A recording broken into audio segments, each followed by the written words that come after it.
Ladies and gentlemen, humbly I stand before you to discuss a topic that our society discusses in whispers.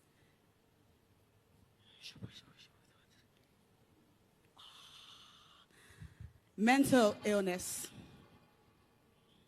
Many thanks to Sir Cosfini, who has endorsed this conversation by giving my team and I some precious talk minutes on this prestigious altar. With me somewhere in the congregation are my people wearing this. Please come. My name is Charity. I am popularly known as Chacha. I am a wife, a mother, Nollywood actress, and founder, Meticulous People Foundation. Thank you.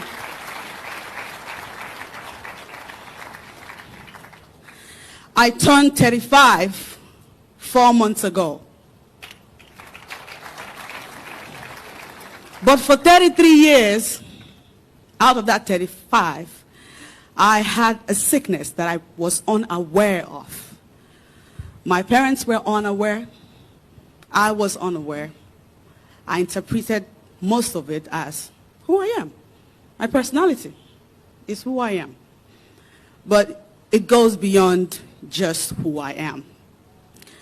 In 2018, at the Ritz Hotel, Enugu, New Haven, I was lodged in a suite with my husband and my 2 children at that time.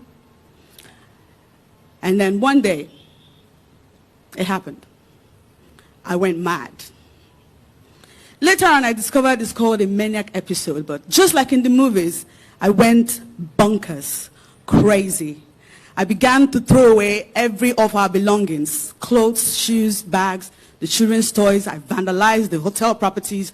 The suite in the parlor area had 3 large cushions. I ripped it all apart using a tiny knife.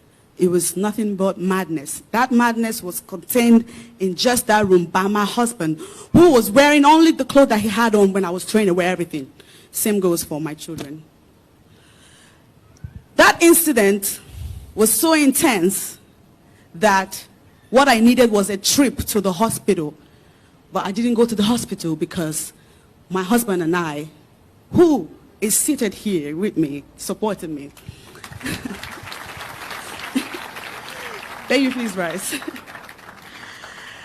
We attributed it to demonic attack, voodoo, marine spirits, somebody not somewhere. Now, we kept saying, oh, it's Nollywood. You know, you can get really envious in that industry. Oh, it's my father and my mother. They never supported this marriage. Oh, I think it's your family. I think it's you, my husband. I think it's you. Because since I married you, my life just started going haywire. It was always one suspicion after another, one false accusation after another.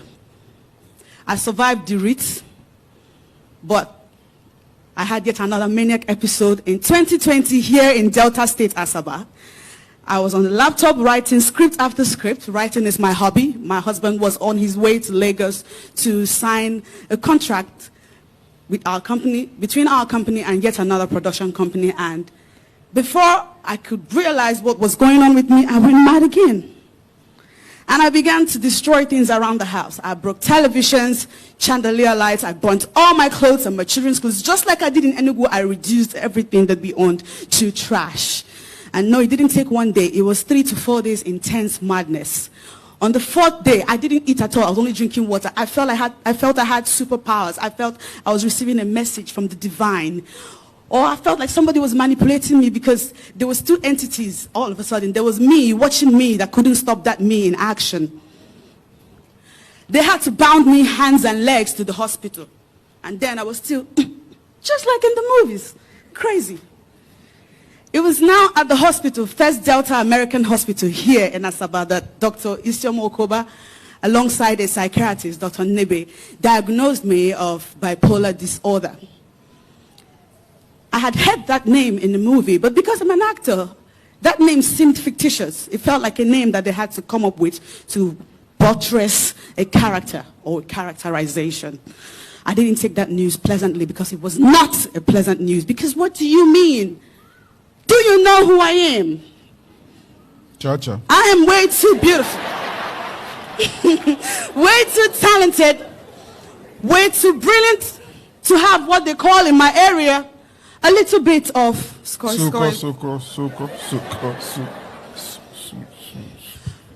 And that news came accompanied by yet another news that I found very impressive. All of a sudden, they said I was pregnant. We weren't expecting a baby, but I love babies. So I was like, yeah. I can't get away. I don't know what you're saying, bipolar. What? And so when they gave me drugs to take, when I went home, I was flushing the drugs down the toilet. I had a friend, I still have a friend in the US, who bought me pills worth thousands of dollars. It was a 6-month supply for the disorder.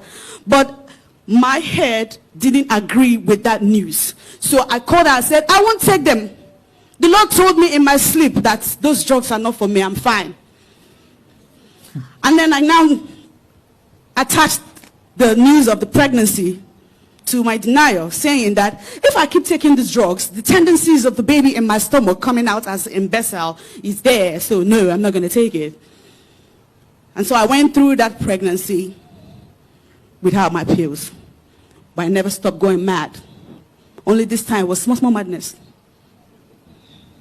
But then, when I had my baby and resumed work, the stress of the work began to jam my brain again. I had yet another episode. Just like in 2020, I had another episode in 2021. I had that episode in 2020. Every year there's always episodes.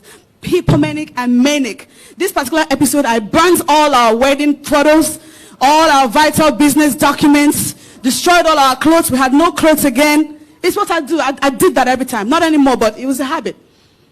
Many times people would not see me on social media. They imagine I'm living an introverted life. While that is true, I've been living in a world in my head.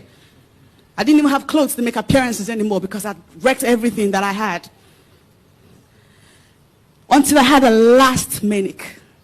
The last manic that I eventually wandered off. On the streets, many are raving mad. Naked. But there are people who are not naked yet, but they are mad. This particular manic, between April, May, June, July, of course, I burnt clothes, destroyed things, but I wandered off. 4 a.m. in the morning, my family were asleep, and I wore my clothes. I sneaked out of the house. Immediately across the gate, I take off. I was running. Nobody was pushing me, but I felt like somebody's trying to kill me. Hallucinations, delusions. It was all in my head. I ran to Lagos. It wasn't enough. I ran to Ghana. Not Bali. Not Kweli. It is what it is, Pastor. Yes. It took the grace of God. God loves me to remind me of home. Because I love my husband and my 4 children at home, including a 1-year-old. But then I suddenly remembered home and I felt like, okay, the reason I ran is because this man here, I was convinced in my head that he wanted to use me to do rituals. The nature of my work doesn't support the sickness that I have. I make pretense for a living. Mm-hmm. People pay me to be pretending to be who I am not. And I've done it for over a decade plus. So I'm a guru at it. But all that pretense began to backfire on me because I began to lose myself in the midst of it all. Characters that I do not recognize were now jumping out of me. I'd come on social media and write nonsense. Non-existent things. And because I'm popular, people take me seriously. They'll take those words that I said seriously. They didn't even know I'm talking nonsense. They didn't know. They didn't know. No, and that was the worst thing you could do to me then. If you say, I could fight you. Because what do you mean? What ogu? Insult yourself there. On and on it went. I came back and they bonded me yet again to the hospital. This time, Dr. Val's hospital. What's the name again? Ken Crest Hospital. That's the 4th hospital now. One hospital after the other. And it's not like our bills were ever cheap. It's designer sickness, yo. Our bills used to be 700,000, 800,000. And it's not just the people.